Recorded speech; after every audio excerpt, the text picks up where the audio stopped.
Kalau sudah bisa mandiri, istiqomah, dia sendiri, dia rame, karakternya tidak berubah, dia tetap cenderung kepada yang baik, berarti dia sudah naik menjadi mutmainnah. Nah, silakan dicek Pak, diri kita, badan kita, pikiran kita udah masuk kemana. Untuk teman-teman yang menonton kajian ini, jangan lupa bersalawat kepada Nabi kita Rasulullah Muhammad sallallahu alaihi wasallam.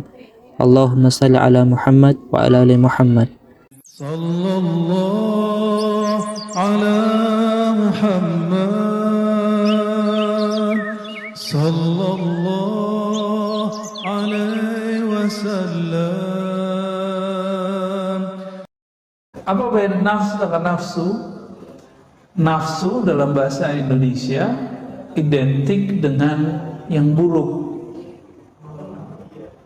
Adapun dalam bahasa Arab, nafs itu lebih umum. Maka ada 7 tingkatan nafs yang masyhur. Sebenarnya tingkatannya sudah ada tambahannya jadi 10. Tapi yang masyhur apa yang pertama? An-nafs al-ammarah bisu. Nafs jiwa ammarah. Ammarah itu bukan amarah. Apa arti ammarah?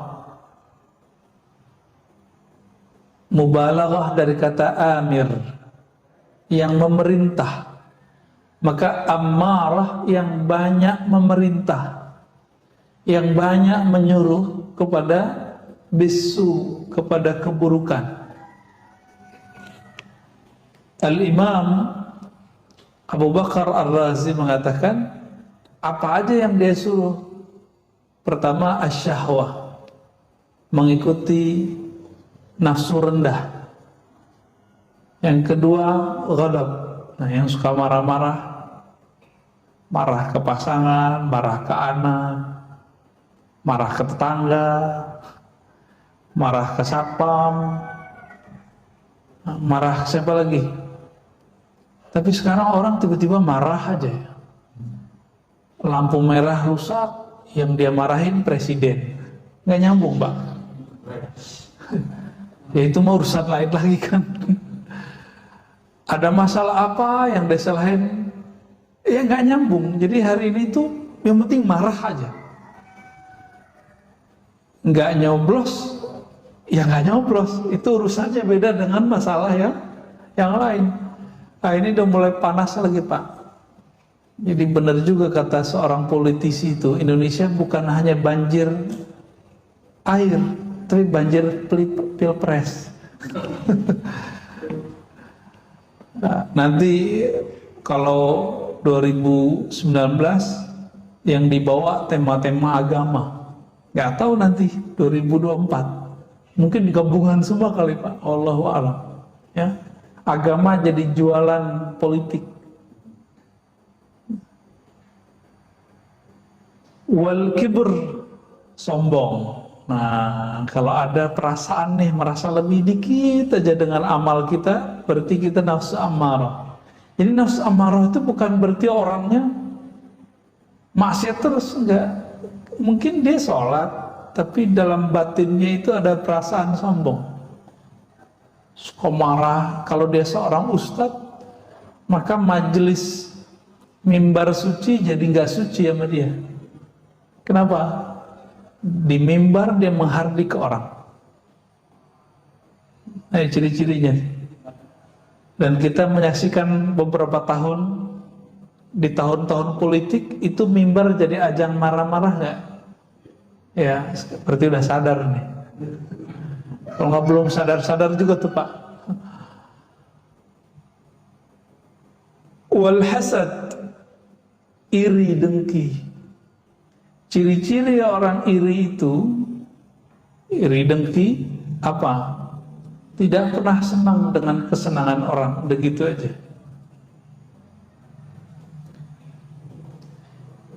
Sebabnya satu hal, berburuk sangka kepada Allah, mengira bahwa rezeki kita diambil sama orang. Itu hasad. Orang hasad itu kalau diam nggak masalah, tapi kalau dia sudah beraktivitas, maka dia menjadi hasud. Apa arti hasud? suka menghasut orang. Itu menjadi bahasa Indonesia kan? Ya. Kalau orang hasut ini kok cuma sebatas komplek, yang rusak satu komplek. Kalau skalanya masjid, rusak satu masjid. Kalau skalanya kota, rusak satu kota. Tapi kalau skalanya provinsi negara, maka rusak satu negara. Jadi yang bikin krisuh di negeri ini, kacau, itu orang-orang hasut. Bawa jubah agama, bawa jubah politik, bawa kepentingan masyarakat, atas nama umat, atas nama bangsa, negara, tapi kemudian di dalamnya ternyata ada hasad. Nah, hati-hati nih. Ya. Ini yang paling repot tuh mengenalinya. Kalau dia bawa agama, Pak, itu susah sekali mengenalinya. Karena pakai ayat. Dibilang hasad, loh kok ada ayatnya? Kok pakai dalil? Wal bukhul, kebakhilan. Jadi bakhil itu bahasa Indonesia, diambil dari bahasa Arab. Orang bakhil itu kok bisa jadi bakhil? Karena dia beranggapan yang dia dapat itu miliknya.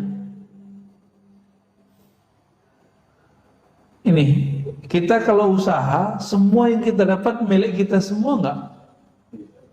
Enggak, maka wajib dikeluarkan 2,5%. Wajib itu Pak, itu wajibnya, sunatnya belum lagi. Kalau kita tidak keluarkan, maka dia akan keluar dengan cara yang lain. Kadang lewat sakit, kadang anak kita jatuh, pasti dia keluar. Itu cara Allah sudah. Ya. Gula masuk ke dalam badan, yang ngolah siapa? Pankreas kan? Dia mesti dikeluarin. Keringat sama dia mesti dikeluarin. Gak keluar maka yang kena nanti yang lain. Yang penting dia ada aja. Itu cara tubuh kita menyesuaikan diri. Itu baru tubuh yang zahir. Baru tubuh yang zahir Pak. Apalagi rohani ini. Wal hirs, keinginan atau obsesi yang tinggi. Waria, ujungnya ria. Nah, ini ciri-ciri orang punya an-nafs al-ammarah. Nah, kalau itu ada pada kita, pastikan, oh saya berarti baru nafs al-ammarah, suka marah-marah. Nggak usah tinggi-tinggi Pak, berarti kita di bawah aja deh gitu.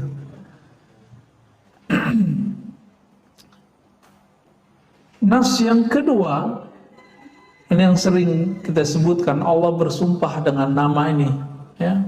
La uqsimu bin nafsil lawwamah. Aku bersumpah, ya, tidaklah, ya, kata Allah, aku bersumpah dengan jiwa yang suka mencela. Setiap kita, ini kalau naik tingkat nih, dari amarah menjadi lawwamah. Lawwamah ini mencela diri dan juga mencela orang. Kalau mencela orang, berarti dia belum melihat aib dirinya. Tapi kalau dia mencela dirinya, berarti dia sudah naik pangkat. Nafsnya sudah naik kualitasnya.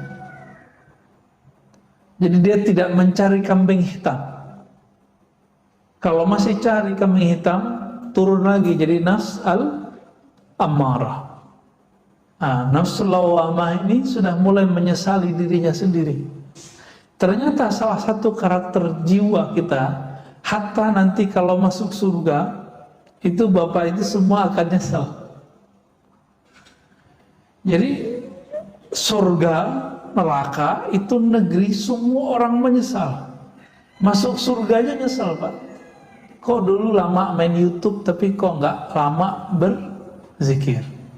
Kok dulu suka jalan-jalan tapi tidak suka bersedekah? Kok dulu begitu semua? Bahkan para wali-wali Allah itu menyesal karena kurang ma'rifatnya kepada Allah. Apalagi kita, ya. Ini nafsul lawamah.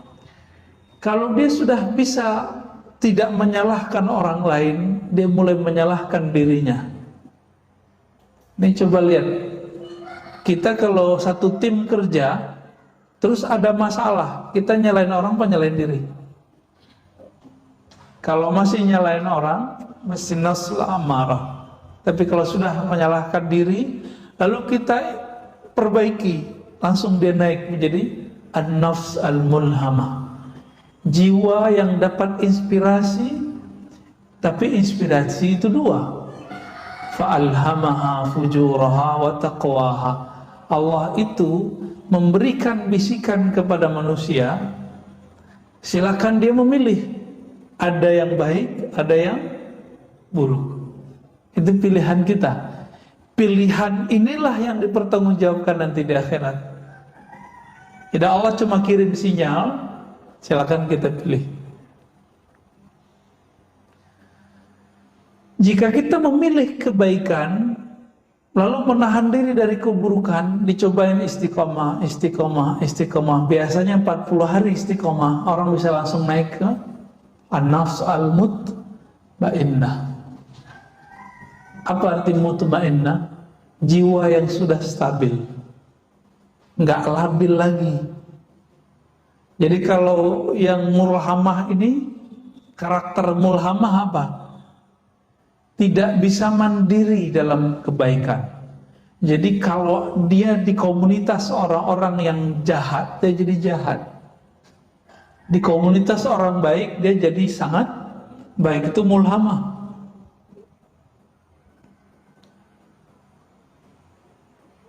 Kalau sudah bisa mandiri, istiqomah, dia sendiri, dia rame, karakternya tidak berubah. Dia tetap cenderung kepada yang baik.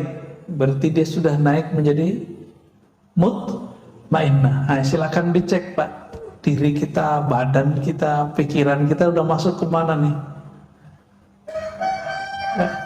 Kalau nggak ada orang di rumah, sholatnya selama ketika ada orang nggak? Ketika sholat sunat di rumah itu sebanyak sholat sunat di masjid nggak? Gitu.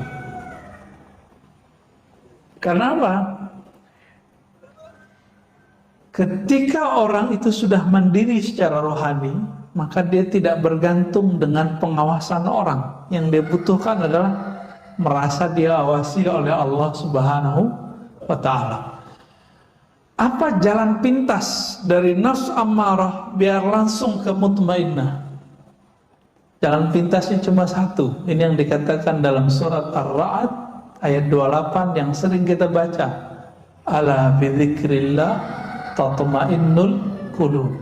Ketahuilah, hanya dengan menyebut nama Allah, kita tambahkan sebanyak-banyaknya, maka dia bisa langsung naik ke menjadi mutmainnah. Jiwa yang tenang itu, kalau dia istiqomah di sini, maka dia akan mulai meridhoi kehendak-kehendak Allah. Meskipun nanti, ini mohon maaf, mutmainnah ini bisa jadi Allah cebloskan lagi masuk ke dalam maksiat. Dia apakah putus asa kepada Allah atau dia cepat berpulang kepada Allah? Dijebak salah, apakah dia masih menyalahkan orang atau kemudian dia menyalahkan dirinya sendiri lalu memperbaikinya? Ini nafsu mutmainnah itu masih diuji, Pak. Masih diuji. Maka salaful Nabi pun diuji. Nabi Yusuf itu pernah bercermin. Dia mikir, kalau saya jadi budak harganya berapa nih? Merasa cakep deh. Bener, Allah buat skenario, belum dibuang ke sumur. Itu bukan sumur kayak sumur di Indonesia. Sumur di sana itu kayak telaga aja. Ya, dibuang ke sana. Terus apa yang terjadi? Dipungut oleh orang, dijual. dan harganya murah. Itu ujian Nabi Yusuf. Karena dia pernah kagum melihat wajahnya, maka diuji dengan wajahnya. Oh, kita berapa kali diuji. Ya. Nabi Musa alaihissalatu wassalam, ketika beliau diuji satu pertanyaan, adakah orang yang lebih alim darimu, hai Musa? Apa jawaban Nabi Musa? Enggak ada. Maka diuji dengan Nabi Khidir. Nabi Allah Khidir ini membuat satu perbuatan yang semua perbuatan itu diharamkan secara hukum oleh hukumnya Nabi Musa. Itu ujian paling berat Nabi Musa. Maka kita nanti akan diuji dengan apa yang kita suka. Nabi Ibrahim itu setelah punya anak, beliau kemudian merasa lega, oh alhamdulillah punya anak. Tiduran dia, Pak. Tiduran, molornya kelamaan, sehingga lewatlah waktu bermunajat kepada Allah. Disitulah kemudian Allah datang dan memberikan wahyu, anakmu sembelih. Dia nggak percaya, wah kayaknya halu nih ya. Besok begitu lagi, sampai 3 kali, baru kemudian dia mengiyakan dan dia mendatangkan anaknya. Karena dia tahu dirinya Nabi, mimpinya Nabi wahyu atau bukan? Ya, kalau bapak yang mimpi nggak wahyu ya, bapak mimpi nyembelih anak itu nggak boleh diamalkan itu, itu namanya sedeng gitu ya. Nabi Ibrahim itu cuma diuji, kenapa? 80 tahun menunggu anak, dikasih anak, keasikan, kelelahan, lupa munajat. Itu sekelas Nabi Ibrahim diuji. Allah cemburu, kok di kolbu Nabi Ibrahim ini sudah mulai ada gangguan nih, kira-kira begitu. Tapi seorang Nabi sebenarnya tidak akan terganggu. Allah uji saja. Diuji dengan apa? Anaknya suruh ambil, disembelih. Nah ini agak ekstrim memang. Allah menguji Nabi Ibrahim itu agak sedikit keras. Kenapa? Karena Nabi Ibrahim akan diabadikan namanya dalam sholat kita.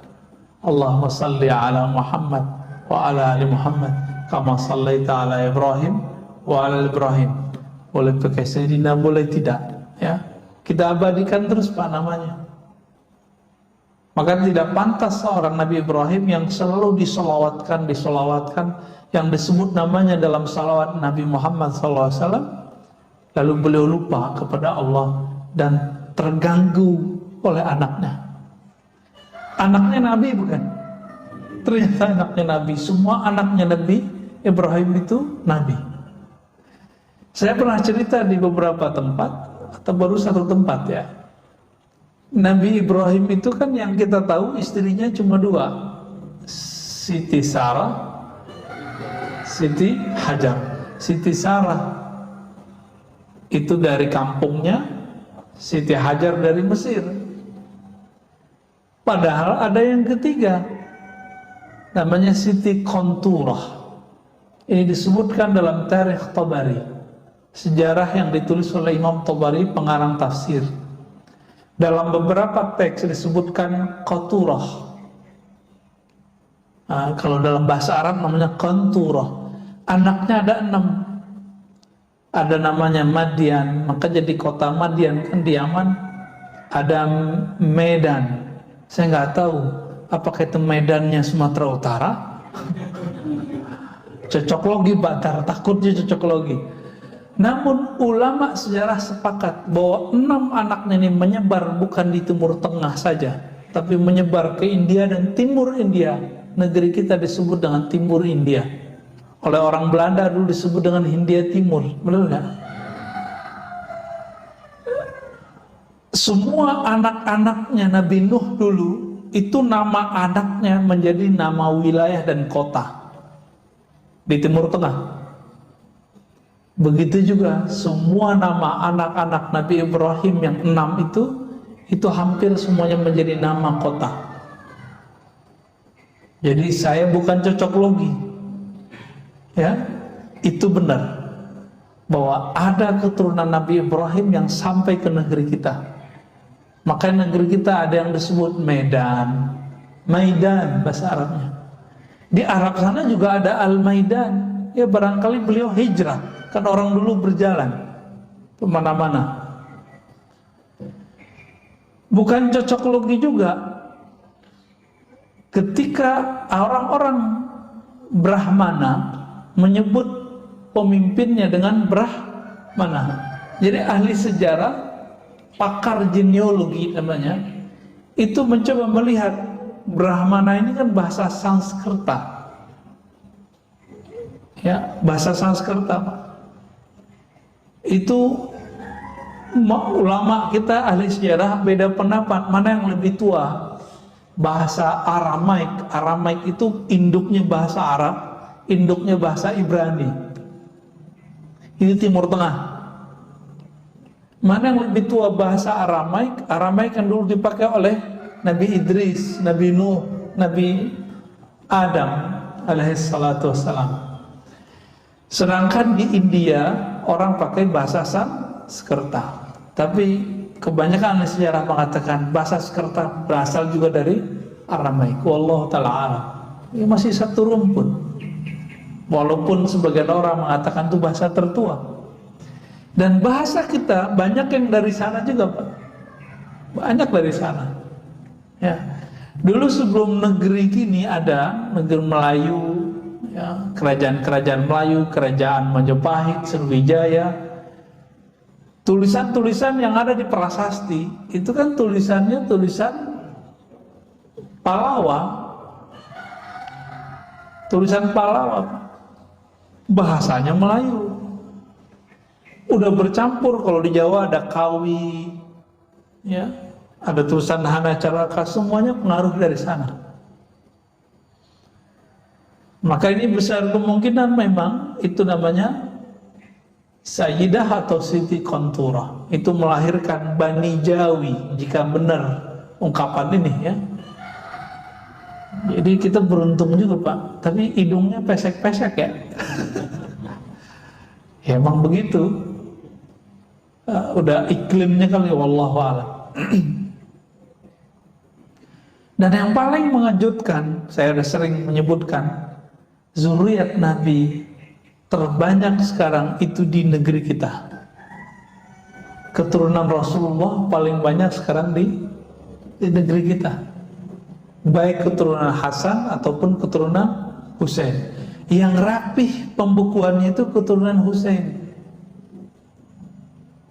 Ada di jalan apa nih? Jalan besar depan ini apa namanya? Cimatubang. Itu ada Rabithah Alawiyah. Itu Husain, Pak. Nggak mesti Syiah, ya. Itu kalau ada orang ngaku Habib, harus keluar suratnya dari sana bahwa dia benar nasabnya kepada Rasulullah dengan jalur Husain. Tapi kalau jalur Hasan banyak yang tidak tertulis. Karena Sayyidina Hasan punya anak banyak sekali. Ya. Di Sumatera Barat dulu ada gelarnya Siti. Siti Nurbaya itu kan gelar untuk keturunan Rasulullah, Pak, di sana. Siti. Di Makassar ada Andi. Di kita di sini di Pulau Jawa ada Raden, ya, Ajengan, apalagi Gus. Maka jangan sembarangan, Pak, ngasih nama gelar Gus, ya. Gus itu keturunan kiai. Kebanyakan kiai di Jawa itu campuran nikah dengan zuriat Rasulullah Sallallahu Alaihi Wasallam. Jadi jangan sembarangan ngasih nama Gus. Walaupun saya punya 1000 pesantren, saya nggak punya hak, Pak. Kalau bapak saya, mbah saya bukan kiai, sama. Walaupun jenggot saya panjang, sorban saya tebal, pakai gamis kemana-mana, tidak akan berhak dipanggil Habib. Tapi jangan sedih dulu. Habib itu kan dua. Ada Habib jisim jasmani nasab, ada Habib rohani. Siapa Habib rohani? Orang-orang yang mewarisi ma'rifatullah yang ada di qalbu Nabi. Nah, itu yang asli, Pak. Mereka ini nanti yang menjadi keluarga Nabi yang sebenar-benarnya. Nanti para habaib akan kaget-kaget tuh kalau Bapak ini sebagian dari mereka, bagian dari orang-orang yang mewarisi ma'rifatullah di qalbunya. Itu para habaib nanti bingung. Loh, hidungnya pesek-pesek begini kok bisa jadi pengikut Rasulullah? Kok bisa bersama Rasulullah Sallallahu Alaihi Wasallam? Ya, jadi para habaib sendiri PR-nya sama dengan kita, harus menemukan dirinya. Apakah dirinya pewaris ilmu itu atau tidak? Jadi yang antum yang masih keturunan-keturunan Rasulullah, ya bersyukur, tapi PR-nya lebih banyak. Harus betul-betul seiringan tuh nasab jasadnya dengan nasab rohaninya. Ya. Nah, kembali ke mukhalafatun nafs, ya. Jiwa yang sudah mutmainnah itu karakternya adalah punya latihan zikir yang sudah istiqomah. Lalu kemudian dia masuk ke bab pemikiran, dia mulai meridhoi takdir Allah karena dia sudah mulai tenang. Maka saya sering nanya, ini corona kehendak Allah bukan? Atau kehendak Wuhan? Atau kehendak konspirasi? Ya, mau konspirasi kek, mau konsiswapi kek, ya. Tapi ini terjadi biiznillah bukan? Biiznillah. Ridho enggak? Ridho atau tidak? Ridho. Kalau ridho, Pak, yang tadinya nafs kita amarah, kita loncatin cepet langsung ke radiyah, nggak perlu lewatin lawamah, mulhamah, mutmainah, langsung ke radiyah. Maka radiyah itulah awal dari ma'rifat rohani. Sedangkan sampai ke mutmainah itu rajinnya jiwa kita berlatih. Rajin nggak berlatih? Kalau rajin berlatih jiwanya, maka sampai ke mutmainah. Apa latihannya? Zikrullah, puasa, kurangin tidur, agak berat, Pak. Tapi ada jalur pintas.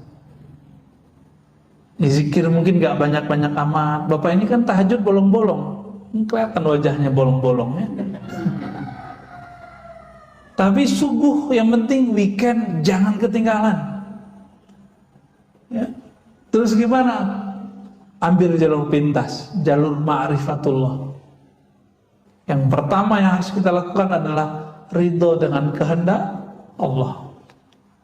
Udah ridho nih, serius.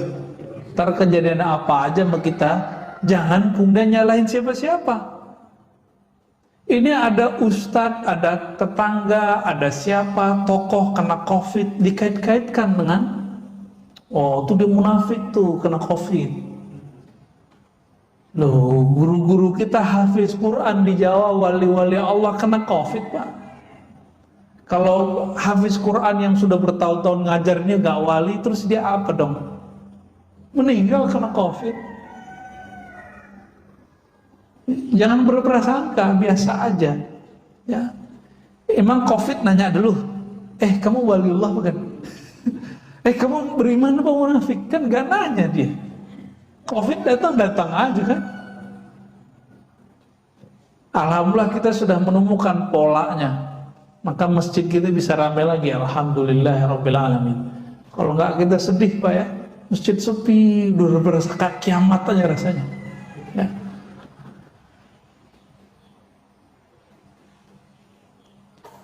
Itu kalau sudah ridho, dan ini persepsinya kalau sudah konstan, saya ridho, ridho dengan semua kehendak Allah. Allah pun nanti akan meridhoi kita. Nah, ini yang dikatakan dalam hadis qudsi, ana 'inda dhanni 'abdi. Aku berdasarkan persangkaan hambaku. Jika hambaku meridhoi kehendakku, aku akan ridhoi kehendaknya. Kalau Allah sudah ridho sama kita, mohon maaf, meskipun kita pemaksiat, Allah kalau sudah ridho, Allah selamatkan, Pak. Itu kelebihannya. ya, tidak pernah menyalahkan orang, tidak apalagi menyalahkan Allah. Ini kan kesalahan kita kan, suka menyalahkan Allah, sering ngomong Allah nggak adil. Itu ulang lagi syahadatnya Pak. Jadi siapa saja antum mengatakan ya Allah tidak adil, Allah tidak adil, nah ini bahaya. Ini orang seperti ini mesti diulang syahadatnya, karena dia menolak salah satu nama Allah, Al-Adlu, ya. Allah kan adil, maha adil. Baik, kita coba lihat bagaimana ulama dulu mencoba melatih jiwanya. Ini nggak kuat Pak, saya nggak kuat ngikutin ini, saya cerita aja ya. Imam Sari Sakti 40 tahun menahan dirinya untuk tidak memakan atau mengkonsumsi sesuatu yang itu bersumber dari syahwatnya. 40 tahun Pak. Percaya karomah nggak? Percaya? Kalau ada orang zikirnya sudah istiqomah, tiba-tiba sejadahnya naik, percaya nggak? Percaya? Oke, baru saya bacain Pak isinya. Kalau nggak percuma kita berceritain, ya. Wa ruwiya rajulun jalisan fil hawa. Diperlihatkan satu waktu ada seseorang yang soleh, ketika dia berzikir sajadahnya naik. Jadi cerita sajadah naik bukan cerita 1001 malam doang. Aladin itu emang ada Pak kejadiannya, cuma bukan pakai om jin, ya. Faqila lahu bima nilta hadza. Wahai Tuhan yang soleh, dengan amalan apa engkau bisa mendapatkan derajat sehingga kalau zikir badanmu langsung naik? Apa jawaban beliau? Taraktul hawa fakhara lil hawa. Mirip ya, taraktul hawa. Aku tinggalkan keinginan hawa nafsu, hawa. Fasakhara lil hawa. Lalu Allah kemudian menundukkan hawa. Hawa itu udara. Bisa melambung kayak avatar. Avatar Eng ya. Tuh pada nonton ya. Sama aja sama bocah-bocah ya. Ya emang begitu kita Pak. Kita terhibur dengan melihat yang sebenarnya imajinasi itu ada. Ya. Dulu saya punya seorang guru. Guru saya ini tinggal di rumah mertuanya. Nggak kelihatan kerja. Mertuanya marah. Kesel sama dia, kayak jadi beban. Padahal banyak orang yang menghantarkan rezeki ke sana. Ada yang berobat, ada yang minta doa, ada yang minta ngaji. Ini guru saya nggak pernah ninggalin sholat duha, tidak pernah ninggalin tahajud. Setiap hari sholat tasbih. Ada yang setiap hari Pak sholat tasbih? Bawa tasbihnya enggak. Zikir pagi sore aja boro-boro. Ini tiap hari deh. Saya pernah ngikutin beliau waktu masih umur 12-13 tahun, sholat semalam 100 rakaat Pak, saya pernah ngikutin 100 rakaat. Untung ayatnya kuliah kulhu Pak, kalau enggak gempor juga kita ya. Di saat mertuanya bersuuzon, biasa orang kalau sudah umur agak tua kan kalau malam-malam bangun, jam 2 dia bangun mau buang air kecil. Rumahnya rumah panggung, mau turun. Karena tempat zikir itu nggak ada bisa di kamar, dia zikir di belakang ruang tamu. Masuk ruang tamu belakangnya. Ketika dibuka pintu oleh si mertua, dia lihat noleh kiri kanan, kaget. Pas ngeliat ke kanan, itu sajadah udah nyundul ke atas kepalanya. Jadi kepala orang yang duduk di atas sajadah, pas dilihat siapa? Dikira hantu Pak. Ternyata mantunya. Mau pingsan.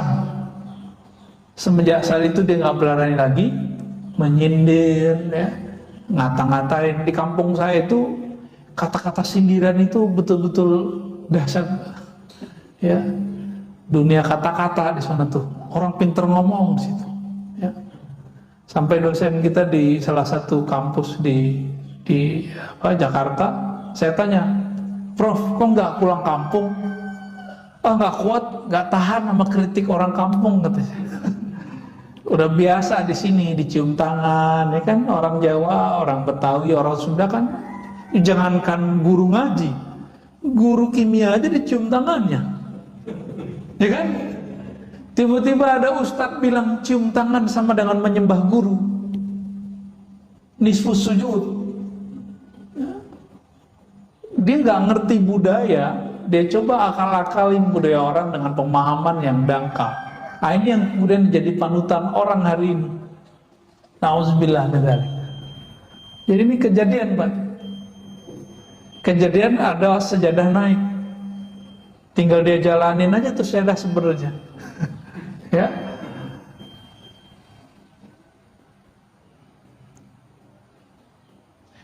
Jadi ibadah paling tinggi apa? Bukan banyak sholat, Pak. Apa ibadah paling tinggi? Zikir enggak juga. Ibadah paling tinggi melawan hawa nafsu. Itu ibadah paling tinggi.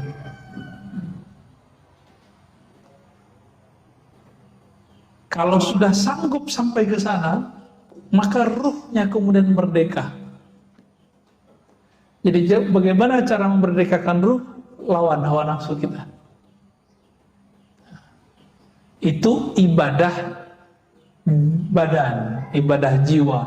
Tapi ada ibadah lain, yaitu ibadah ruh. Kalau ruh, ibadah tertingginya apa? Bermakrifat kepada Allah, mengenal Allah Subhanahu wa ta'ala. Itulah sebabnya kenapa orang ngaji satu bab ilmu itu lebih afdol daripada sholat 1000 rakaat. Karena bisa jadi yang sholat 1000 rakaat tidak mengenal Allah, sedangkan yang ngaji cuma satu bab membuat dia mengenal Allah. Ini nanti syuruk nih. Antum yang belum paham juga pasti sholat syuruk duluan, gak mau dengerin ngaji. Tinggalin aja. Nanti coba kita lihat aja, Pak. Udah jelas ini lebih afdol dari 1000 rakaat, masih kejar 2 rakaat syuruk. Katanya Ustaz, itu haji dan umrah sempurna. Lah itu kan hadis nggak sahih. Yang sahih kan ini. Itu hadis paling tinggi cuma hasan li ghairihi. Nggak sampai Pak sahih. Tapi kita doyan, kita ini mohon maaf, terobsesi mengejar pahala. Lupa bahwa pahala tertinggi itu ada di ruh. Ruh kita, karakternya cuma satu aja. Dia suka mencari ilmu. Bapak kalau nggak ada ruhnya bercahaya ini nggak akan berani duduk lama di masjid. Pasti takut corona. Ya nggak? Tapi karena ruhnya itu kuat, kita dibentengi Allah, Pak, tenang aja. Allah bentengi. Orang kalau nggak nggak takut corona, apa yang terjadi? Karena hobi dengan nafsnya, ramai Pak mall. Malam tadi, saya kan belum sempat tidur kecuali di mobil nih tadi, karena ada yang nganter pulang. Tahu-tahu udah nyampe aja di rumah. Jam 3:30 ya. Jam 2:30 kita jalan dari Jakarta Timur dekat Bekasi, nyampe di rumah 3:30. Ya, itu aja tidurnya tadi tuh 1 jam ya. 1 jam kurang malah. Ketika saya tidak mengikuti gerakan ruh, saya malas loh Pak kesini. Kenapa? Mendingan tidur. Ya. Saat kita jalan malam-malam itu, orang masih ramai Pak di luar. Nggak ada orang takut corona hari ini. Orang takut karena tidak keluar, dia tidak bahagia. Jadi kehendak nafs aja bisa mengalahkan takut corona. Masa kehendak ruh kalah? Tapi ya buktinya begitulah ya. Cuma ya masjid kita jangan penuh-penuh amat, ntar jadi ramai juga Pak. Kita begini-gini aja udah. Ya segitu-gitu udah cukup lah, alhamdulillah. Apa kata Imam Ibrahim Al-Khawas? Man taraka syahwatan falam yajid samarata tarkiha fi qalbihi fahuwa kadhib. Nah, orang yang mencoba meninggalkan salah satu kehendak nafsunya tapi tidak ada efek rasa manis di dalam jiwanya, berarti dia masih belum sungguh-sungguh. Fahuwa kadzib. Contohnya nih, puasa terasa lelah, terasa jadi beban, berarti puasanya belum sungguh-sungguh. Kapan puasa terasa nikmat? Kalau sudah sungguh-sungguh. Ini Allah kenapa Pak kasih kita amalan puasa? Karena kalau nggak dikasih puasa, satu teguk pertama waktu berbuka itu nggak akan pernah kita ingat. Jadi supaya kita menghargai satu teguk itu, Allah suruh kita berpuasa dari terbit fajar sampai terbenam matahari. Maka orang-orang yang sering menahan kehendak nafsnya, jiwanya itu, dia akan menikmati hidup di dunia meskipun dapatnya sedikit. Tapi orang yang mengikuti, menuruti semua keinginannya, mau dikasih berapa aja nggak akan puas. Ya.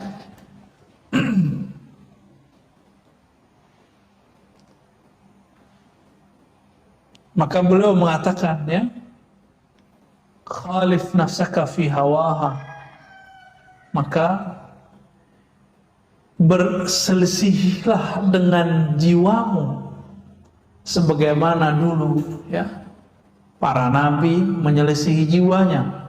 Jika tidak, maka seperti moyang kita, Nabi Adam itu tertarik mencicipi buah larangan itu kan karena Hawa, bukan Siti Hawa ya, Hawa besar. Jadi nggak usah disalahkan Hawa. Itu Nabi Adamnya penasaran gitu. Tapi itu semua skenario. Ya. Skenario kenapa? Sebelum itu terjadi Allah sudah ngomong Allah sudah sounding kepada malaikat. Hai para malaikat, aku hendak menjadikan khalifah di muka bumi. Lalu dibuatlah skenario perseteruan antara setan, iblis dengan Nabi Adam. Jadi kita nggak perlu menyalahkan Nabi Adam seperti yang terjadi dalam agama-agama lain, ya, nggak usah Pak, santai aja kita, ya. Kalau nggak begitu kita nggak akan tahu masjid hari ini, ya. Kalau nggak begitu kita nggak tahu apa nikmatnya tahajud. Nikmat nggak tahajud? Nikmat. Nah kalau yang udah ngerasain nikmat tahajud, berarti udah berhasil meninggalkan nikmatnya tidur, syahwatnya tidur. Kurangi syahwatnya tidur, rasakan nikmatnya tahajud. Kurangi syahwat makan, rasakan nikmatnya makan. Ya. Kalau zikir itu enaknya mata dipejamkan atau dibuka? Dipejamkan. Dibuka atau dipejamkan? Dipejamkan. Kenapa? Semakin saya membuka, maka terganggunya banyak Pak. Nah, untuk menikmati pandangan batin, tutup mata sejenak.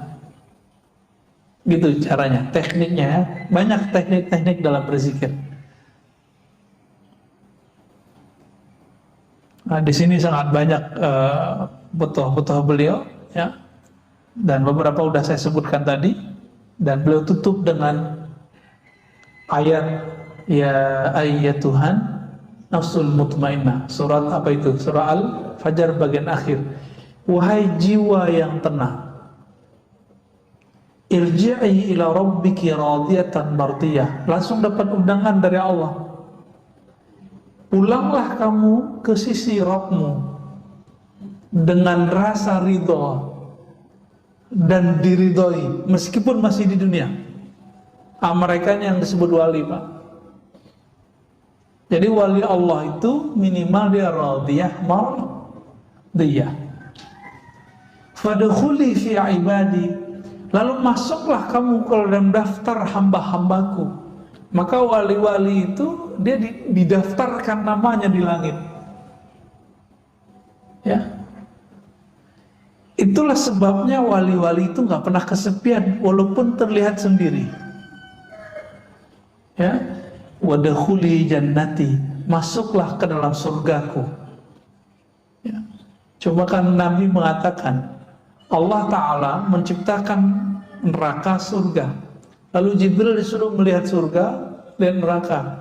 Lalu Allah bertanya basa-basi, Jibril, menurutmu surga gimana? Apa kata Jibril? Hadis ini sahih, ada di riwayat Imam Nasai. Ya Rabb, seandainya orang tahu apa isi surga, maka tidak ada yang akan lari darinya, pasti mengejar surga. Ditanya lagi, kalau neraka gimana?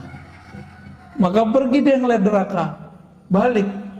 Ya Rabb, seandainya orang tahu isi neraka, maka tidak akan ada yang berani mendekatinya. Lalu Allah ciptakan pada surga dikelilingi dengan hal-hal yang tidak disukai oleh jiwa kita, nafsu kita, disebut makarih. Wa huffatil jannatu bil makarih, maka surga Allah balut dengan hal-hal yang tidak disukai oleh hawa nafsu. Wa huffatin naru bisyahawat, lalu Allah balut, Allah hiasi neraka itu dengan syahwat-syahwat, keinginan-keinginan rendahan. Lalu Allah tanya lagi Jibril, apa kata Jibril? Ya Rabb, kalau begini balutan surga, mungkin gak ada yang sanggup memasukinya. Ngelihat langsung pergi. Dan lihat lagi neraka, apa kata Jibril? Ya Rabb, kalau begini gak akan ada yang selamat. Tuh bahaya gak Pak? Jadi kalau bukanlah karena rahmat Allah pada diri kita, kita gak selamat. Jadi walaupun kita sekarang taat atau apapun, jangan pernah merasa diri kita yang taat. Semuanya rahmat dari Allah. Bisa keluar dari maksiat itu karena rahmat bukan? Atau karena kita hebat? Saya yakin bukan karena kita hebat, Pak. Sehebat-hebat orang, sehebat-hebat Barsisa, Barsisa itu tadi sama. Itu zikir ngawang deh. Karena saking terkenalnya si Barsisa ini, maka datanglah banyak jamaah. Udah gak muat, kata Barsisa, ente duduk di atas. Dulu belum ada lantai 2. Di atas itu maksudnya apa? Berlapis-lapis, Pak. 1, 2, 3, sampai kemudian ke bagian yang tinggi. Apakah dia waliullah? Belum tentu. Kenapa? Karena dia merasa begitu, merasa taat dengan riyadhahnya, latihan-latihan dirinya, maka dia tidak jadi kekasih Allah. Kalau dia kekasih Allah, pasti Allah selamatkan ketika maksiat. Terjebak maksiat nggak bersisa? Terjebak. Kita ini kan tidak ada yang terjamin nanti nggak maksiat, benar kan? Maka mintalah rahmat Allah. Maka Nabi berdoa, nih silakan diamalkan doa ini Pak. Allahumma rahamni bitarkil ma'asi. Ya Allah, rahmati aku, sayangi aku dengan meninggalkan maksiat. Setiap hari sekali dia baca doa ini. Allahumma irhamni bitarkil ma'asi. Kalau bukan karena rahmat Allah, kita nggak sanggup meninggalkan maksiat. Berarti bisa taat karena rahmat Allah juga. Inilah hakikat kalam Nabi. Tidaklah masuk surga seorang kamu kecuali dengan rahmat Allah.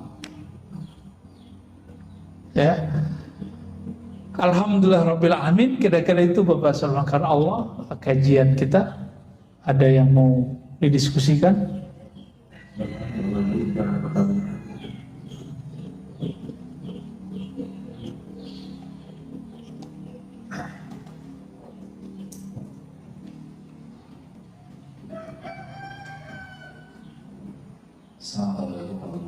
Assalamualaikum. Kan ada istilah yang tahu wali itu dan dia sendiri walinya. Terutama sekarang di daerah digitalisasi dengan nilai informasi ini, seorang wali sudah diinterpretasi kewaliannya. Itu yang seperti kedua, pendapat tentang ambil setan itu. Ya. Ini pertanyaannya berat ini ya. Wali tidak mengetahui kecuali wali. Ini kita bagi dulu Pak. Jadi wali itu boleh dibagi 3 dalam hal dikenal atau tidak dikenal. Pertama, paling rendah, wali yang dia tidak tahu kalau dirinya wali. Inilah perdebatan Imam Ibnu Furaq dengan Qushairi, muridnya. Muridnya ternyata lebih tinggi daripada dia. Kadang muridnya bertasawuf. Karena untuk mencapai mukhalafatun nafs itu butuh seorang guru. Imam Qushairi punya mentor, guru, mursyid yang membantu dia untuk melatih jiwanya. Gitu. Ibnu Furaq ngotot, wali nggak tahu dirinya wali. Itu maksudnya dia sendiri. Dia nggak tahu kalau dirinya adalah seorang wali. Qushairi ngotot, bukan wahai Tuan Guru, wali tahu dirinya wali. Itu dirinya sendiri juga. Ya. Masya Allah canggih amat di print segala ya. Baik. Yang kedua, wali yang sesama wali saling mengetahui. Itu yang antum tanyain tadi. Jadi sesama wali tahu, sesama jawara tahu ini jawara ini bukan ya. Sesama ahli keilmuan mengerti orang yang diajak ngomong ini ahli ilmu gitu. Maka wali juga sama. Wali ini kan ukurannya bukan pada penampilan, tapi pada ma'rifatullah. Dia kenal Allah seberapa. Karena wali itu diartikan kekasih Allah. Ya kalau bahasa ininya pacarnya Allah, kita kira begitulah. Tapi kan Allah nggak pacaran Pak. Ini bahasa biar mudah aja ya. Orang kalau udah sayang dengan sesuatu, dia akan mengenal seluk-beluknya. Si wali itu sangat mengenal nama dan sifat Allah dan seluk-beluk seputar nama dan sifat Allah. Maka disebutlah dia wali. Jadi bukan karena keramat, ya, bukan karena banyak jamaah, bukan karena akhir doanya mustajab, bukan. Tapi karena dia mengenal nama dan sifat Allah Subhanahu wa ta'ala. Dan yang ketiga, wali yang dirinya tahu dia wali, tapi di luar sana tidak ada yang tahu dirinya wali kecuali Allah. Disebut dengan rijalul ghaib. Rijalul ghaib, udah rijal ghaib dia. Nah, wali-wali ini kalau ketahuan dia minta mati. Jadi kalau ada wali itu baru muncul mati, yaitu mungkin dia rijalul ghaib kali. Ya. Biasanya rijalul ghaib ini gak punya murid. Gak ada muridnya Pak. Ya, urusan kolbunya dengan Allah Subhanahu wa ta'ala. Nah, bagaimana dengan ekspos kewalian hari ini? Gak ada ekspos kewalian. Ya, ya gak ada. Kalau ada orang ekspos wali, ya wali murid kali ya. Yang ada itu orang mengekspos keramat, mengekspos gaya-gaya kewalian. Bukan, wali gimana mau eksposnya? Wali itu urusan hamba dengan Allah. Maka eksposnya hanya bisa kepada orang-orang yang mengenal Allah. Emang di YouTube siapa yang mengerti ini wali nggak wali? Yang nonton YouTube macam-macam, ya. Mau ada 1000 orang bilang, oh kita ini wali, kalau Allah bilang enggak masuk. Walaupun ada 1 miliar orang tidak mengatakan kita wali, tapi Allah bilang, kamu waliku, jadi wali Pak. Jadi itu bukan urusan jamaah. Dan wali tidak pernah diangkat oleh jamaah Pak. Kecuali wali murid ya. Wali kelas, itu SK-nya dari kepala sekolah tuh, wali kota ya. Wali apa lagi Pak? Wali santri, sama ya. Wali nikah, wah asik juga tuh. Baik. Bagaimana dengan Habib Syekhon ya?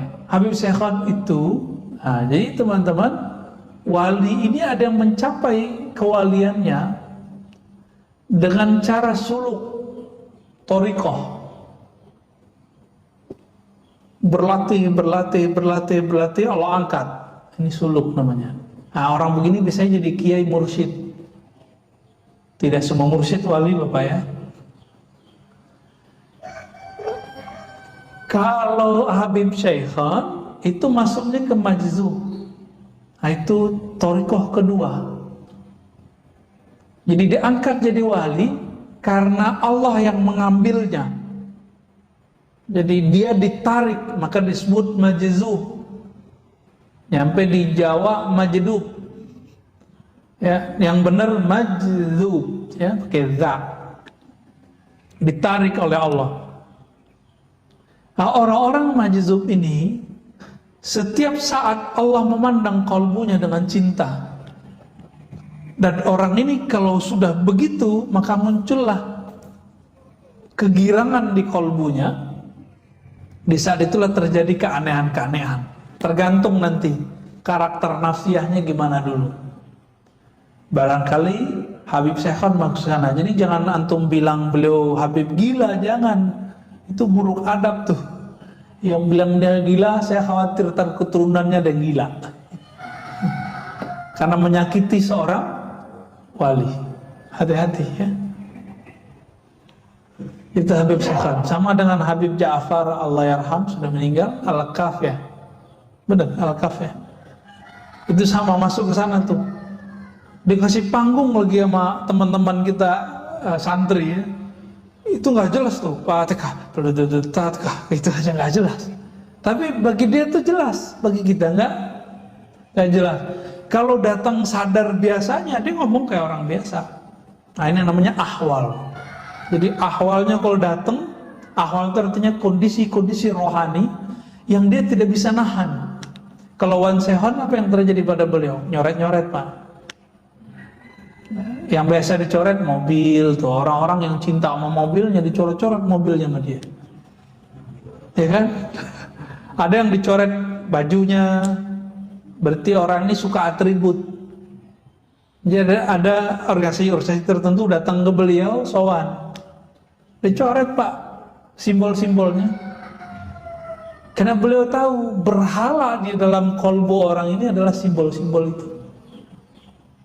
Ada yang berhalakan tadi apa? Mobil. Ada yang rumah. Rumahnya dapat dicoret-coret sama dia. Nah itu kalau Habib Syekhon lagi datang ahwalnya.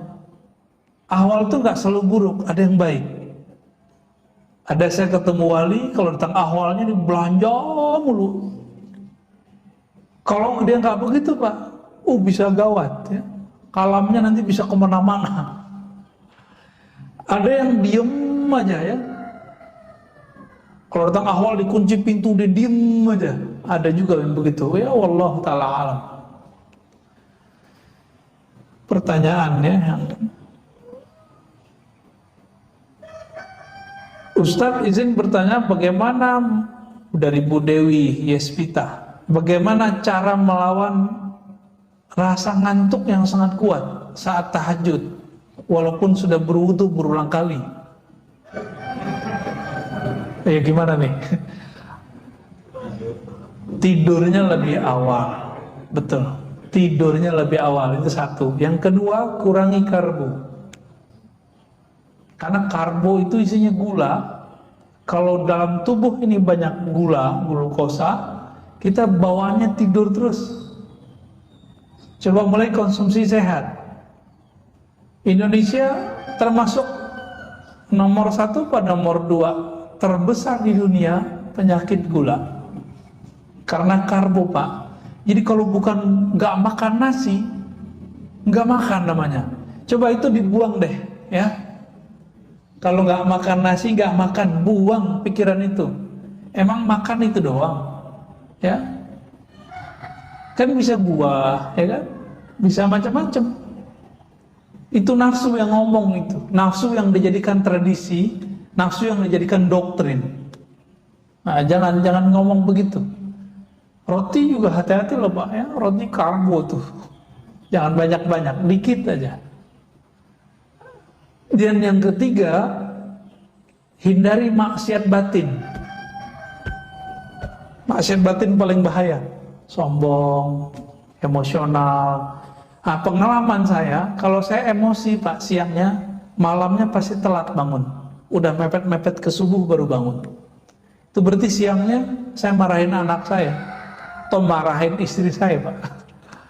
Atau kesel sama tetangga mana gitu ya, atau kita jalan dibela orang, kita balas ngebel orang, itu ngefek semua. Bukan masalah ngebelnya, tapi di sininya nggak beres. Karena di sini nggak beres, ruh kita kelelahan. Karena dia kelelahan, jiwa kita juga kecapean, dia butuh rehat, tidurnya jadi panjang. Maka kalau ngantuk, tidur aja, jangan dipaksain tahajud. Nanti pas ruku baca Fatihah lagi, ya.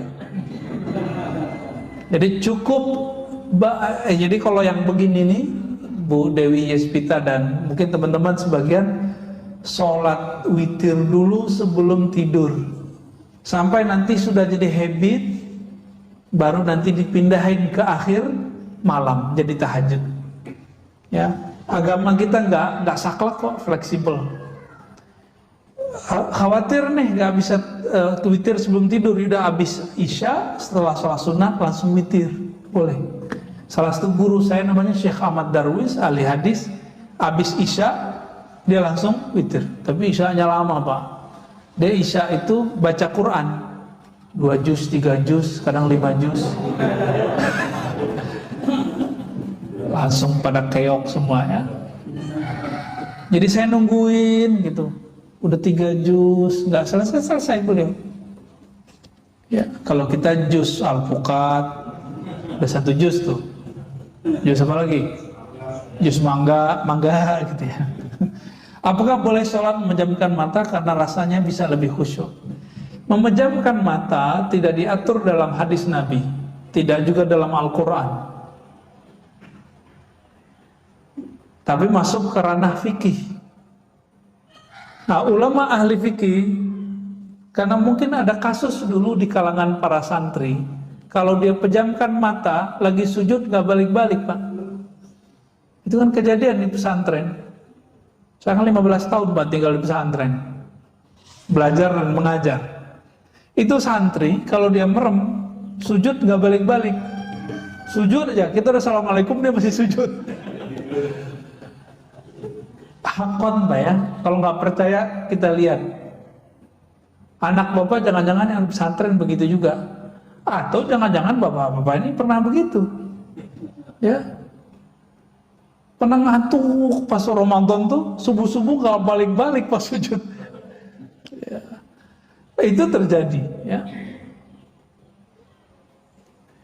Jika memejamkan mata membuat tambah syahdu, tambah fokus, maka boleh memejamkan mata. Tapi jika memejamkan mata membuat pikiran kita kemana-mana, maka makruh. Itulah makruh hukumnya. Jadi jangan saklek.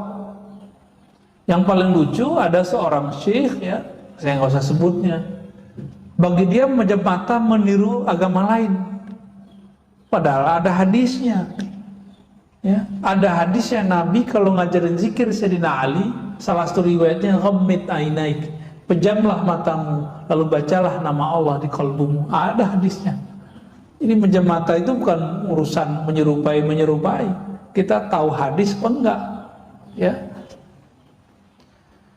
Jadi boleh dengan syarat itu, makruh dengan syarat yang tadi, ya. Pak Ahmad Romli. Dalam beberapa kondisi kita terkadang belum bisa berzikir secara fokus karena beberapa kesibukan sehari-hari. Apakah zikir hanya dengan lisan tanpa menghadirkan hati dapat bermanfaat? Iya, orang sholat nggak khusyuk lebih afdol daripada nggak sholat. Enggak. Sepakat? Ada yang nggak sepakat? Orang zikir masih melayang-layang itu lebih utama daripada nggak zikir. Nah, Ibnu Athaillah itu berkali-kali ya, mengatakan, tetaplah zikir meskipun kamu masih lalai di kolbumu, karena siapa tahu nanti Allah akan turunkan kalimah di lisanmu jatuh ke dalam kolbumu.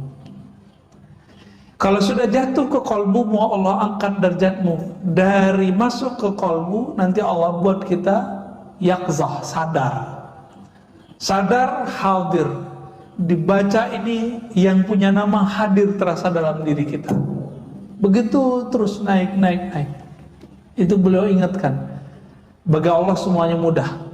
Ya, bagi kita yang susah karena kita mikirin pakai ini. Jalan aja Pak zikir.